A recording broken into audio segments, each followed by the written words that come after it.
রাজনৈতিক প্রোগ্রামগুলোতে দীর্ঘদিন ধরে বিএনপি ও জামাতের আগের মতো মিতালি নেই। ৫ আগস্ট শেখ হাসিনা সরকারের পতনের পর বিষয়টি আরও স্পষ্ট হয়ে উঠেছে। অন্তর্বর্তীকালীন সরকারকে বিএনপি যেখানে দ্রুত নির্বাচনের তাগিদ দিচ্ছে, সেখানে এই সরকারকে আরও বেশি সময় দেওয়ার পক্ষপাতী জামাত।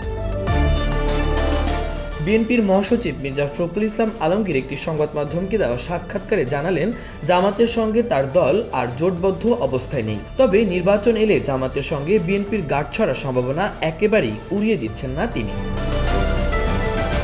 মির্জা ফখরুলের কাছে প্রশ্ন রাখা হয়, জামাত ইসলামী বিএনপির প্রধান রাজনৈতিক বন্ধু, কিন্তু আপনি কিছু সময়ের জন্য জামাত থেকে নিজেকে দূরে সরিয়ে রেখেছেন বলে মনে হচ্ছে। বিএনপি জামাতের সম্পর্কের অবস্থান কি?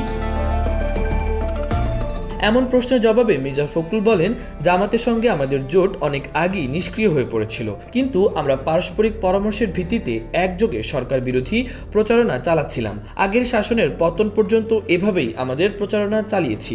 অন্তর্বর্তী সরকার ক্ষমতায় আছে, শীঘ্রই নির্বাচন হবে, এই বিবেচনায় আমরা অন্যান্য দলের সঙ্গে যোগাযোগ করছি। তাই সামগ্রিক রাজনৈতিক সমঝোতা প্রয়োজন, তবে এই মুহূর্তে আমরা জোটে নেই।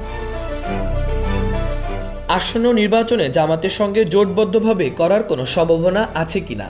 সম্ভাবনা উড়িয়ে দেননি বিএনপির মহাসচিব। তিনি বলেন, এটি এখনই বলা যাবে না, নির্বাচনের পূর্বে জনমত দেখব। এককভাবে করলে ভালো হলে তাই করব, জোটবদ্ধভাবে নির্বাচন করা ভালো হলে সেটিও করতে পারি। নির্বাচনের সময় যাকে নিয়ে নির্বাচন করলে আমরা ভালো করতে পারবো, তাকে নিয়ে আমরা নির্বাচন করব। আওয়ামী লীগের ভবিষ্যৎ রাজনীতি নিয়েও কথা বলেন মির্জা ফখরুল। দলটির অবস্থান পরিস্থিতি মূল্যায়ন করতে গিয়ে তিনি বলেন, আওয়ামী লীগ রাজনৈতিকভাবে দেউলিয়া হয়ে গিয়েছে, জনগণ থেকে বিচ্ছিন্ন হয়ে পড়েছে। তারা রাজনীতিতে আবার ফিরে আসতে পারে, নির্বাচনেও আসতে পারে, কিন্তু জনগণের মধ্যে ফেরার সম্ভাবনা অদূর ভবিষ্যতে কম দেখছি।